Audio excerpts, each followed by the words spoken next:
Ini kepalanya Pak. Langsung saja dari Dewan Juri, Pak Ima. Monggo Pak Ima. Makasih Pak. Assalamualaikum warahmatullahi wabarakatuh.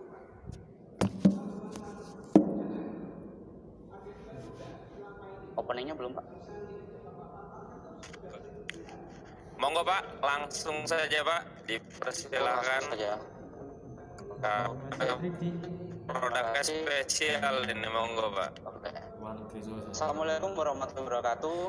Tapi pun yang saya hormati Bapak Ibu Dewan Juri, izinkan saya mempresentasikan produk TEVA atau produk unggulan dari SMK Pemerintah Kampung yang kami beri nama Pasopati, pendeteksi asap online pantau lewat aplikasi. Bencana kebakaran yang terjadi di Indonesia, baik itu di perumahan ataupun di gedung, baik itu pedesaan ataupun di kota, sering terjadinya terlambat dalam penanganan atau pertolongan pertama, baik itu dari pemadam kebakaran ataupun masyarakat sekitar. Sehingga kebakaran akan menjadi lebih besar atau mengakibatkan kerugian material, baik itu sampai memakan korban jiwa. Ini sudah sering terjadi di negara kita. Tentunya ini harus tidak bisa menjadi seperti ini terus, atau harus ada solusi. Ini terjadi karena tidak adanya pendeteksi asap kebakaran secara dini. Fakta lain, saya juga pernah tinggal di Jepang secara pribadi. Di sana sudah melakukan ini bertahun-tahun atau puluhan tahun dengan menggunakan alat pendeteksi asap secara dini. Artinya dengan seperti ini, kebakaran yang lebih besar itu bisa diminimalisir. Lalu bagaimana untuk menghindari kebakaran yang lebih besar agar tidak terjadi lagi di negara kita? Maka SMK Muhammadiyah hadir dengan membuat sebuah terobosan baru yang bisa memberikan solusi dan jawaban dari permasalahan ini. Maka kami membuat Pasopati, pendeteksi asap online pantau lewat aplikasi.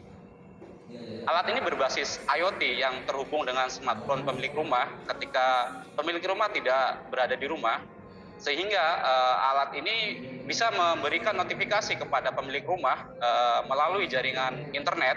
Kalaupun pemilik rumah ketika ada berada di rumah, alat ini bisa memberikan alarm baik secara bunyi. Alat ini pun sangat minimalis dari sisi bentuknya, artinya untuk penempatannya nanti akan lebih mudah. Kami memiliki tim yang solid dan kami juga berpartner dengan PT SCM Bandung yang sudah profesional di bidang IoT. Dan ini juga berarti inovasi ini juga sejalan dengan program pemerintah kita dalam revolusi 4.0. Kita berarti sudah memulainya. Kemudian kalau tidak sekarang, kapan lagi? Kalau bukan kita, siapa lagi? Jadi kami berharap alat ini bisa menjadi solusi atau jawaban dari permasalahan yang ada di negara kita. Mungkin itu sekian dari saya. Inovasi menjadi solusinya ya Pasopati. Rumah aman, pergi pun tenang. Wassalamualaikum warahmatullahi wabarakatuh. Lampung berjaya. Luar biasa Pak Guru SMKS Muhammadiyah sekampung dari Lampung. Menarik atensi Pak Dedi langsung. Monggo Pak Dedi. Ini soalnya ngomong sekampung, luar biasa ya. Nah, ini sangat menarik. Ya, cuma pertanyaan saya tadi di presentasi Bapak tuh ada tuh, permasalahannya peta kompetitor itu adalah produk Cina lebih murah. Nah, tapi nggak ada jawabannya. Jadi cuma diinfokan ada produk Cina yang lebih murah. Terus mesti gimana gitu ya. Jadi apa yang mau Bapak lakukan? Itu yang pertama. Kita tahu produk Cina itu murah banget kan. Yang kedua, terus apa namanya? Harganya berapaan sih Bapak mau jualnya? Karena gini loh, ide bagus. Ini sih bagus sekali ya. Cuma lihat dulu harganya masuk make sense nggak? Terus kompetitor jangan-jangan terlalu jauh kita. Silakan dijawab Pak. Iya Pak. Mungkin kalau harga kami harus melakukan riset Pak ya. Riset kebutuhan atau pangsa pasar kita, customer-nya ini mengarahnya ke siapa dulu gitu. Mungkin kalau dari harga kita kisaran di atas 400 tapi di bawah 500. Artinya kita masih melakukan riset terus Pak untuk pangsa pasar yang harus kita target gitu. Oh, artinya belum ada, ini baru riset ya, baru ngomong harganya. Untuk pemakaian masih kalangan sendiri Pak. Tapi untuk pasar kita selalu riset. Kira-kira ini pasnya kalau di pedesaan kira-kira mampu nggak nih untuk masyarakat di pedesaan gitu Pak? Oke, harga Kalau untuk produk Cina ya. punya berapa duitan? Harga produk Cina berapa duitan dengan produk sejenis? Itu masih kisar 300 ribuan. Jadi kita masih harus paling bisa sama gitu Pak untuk penyamaan harga gitu. Oke, siap. Terima kasih. Terima kasih Pak. Terima kasih Pak Dedi. Pak Didi ini mau nanya juga nih, luar biasa nih. Monggo Pak. Selamat siang Mas. Selamat siang Pak. Ya. Menarik Mas. Menyambung harga tadi, tentunya satu adalah sensitivitas dari itu kan semacam smoke detector lah katakanlah, kalau kerennya kan begitu kan Pak ya.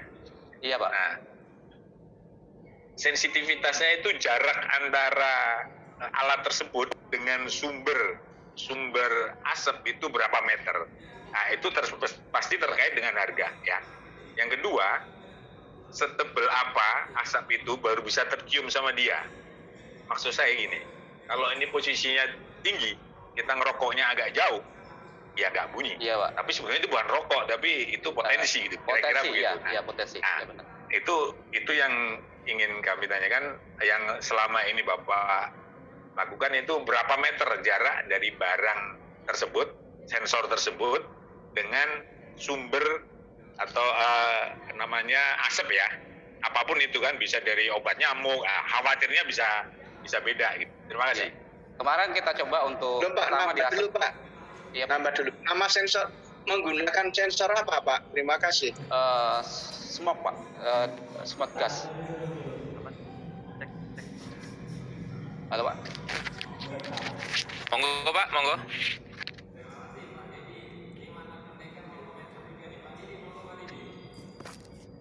Oke, untuk pertanyaan Pak Juri tadi, untuk dicoba kemarin kita pertama memang di awal untuk asap rokok. Untuk asap rokok memang harus dekat Pak. Tapi kemarin kita coba juga untuk di asap yang ketebalan ya, kisaran 1 meter Pak. Artinya ketika asap itu misalnya ketika terjadi di dapur nih, asapnya sudah sampai 1 meter di atas perangkat, berarti perangkat itu sudah ada notifikasi yang dikirim atau ada alarm yang bunyi kayak itu Pak.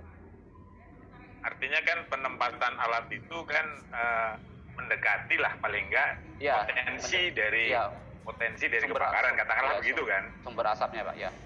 Ya, potensinya di mana? Apakah di sambungan listrik, apakah di dapur, apakah di power bank yang suka lupa ngambil, misalnya begitu kan.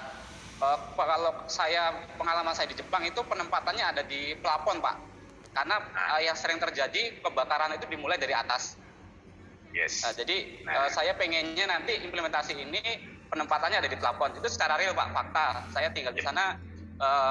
Artinya ada pengamatan yang saya coba masukkan di ide ini bisa menjadi solusi gitu untuk di negara kita. Ya. Terima kasih. Kan Bapak harus mengukur jarak meternya Iya, kan Pak. dari Iya, plafon iya. itu maksud saya. Oke, Kami thank you. terus riset Pak. Terima kasih Pak. Pak Guru, apakah ingin menjawab pertanyaan dari Pak Ima? Boleh Pak. Nama sensornya tadi namanya apa? Sensornya yang dipakai biasanya yang dipakai itu sensor gas Pak.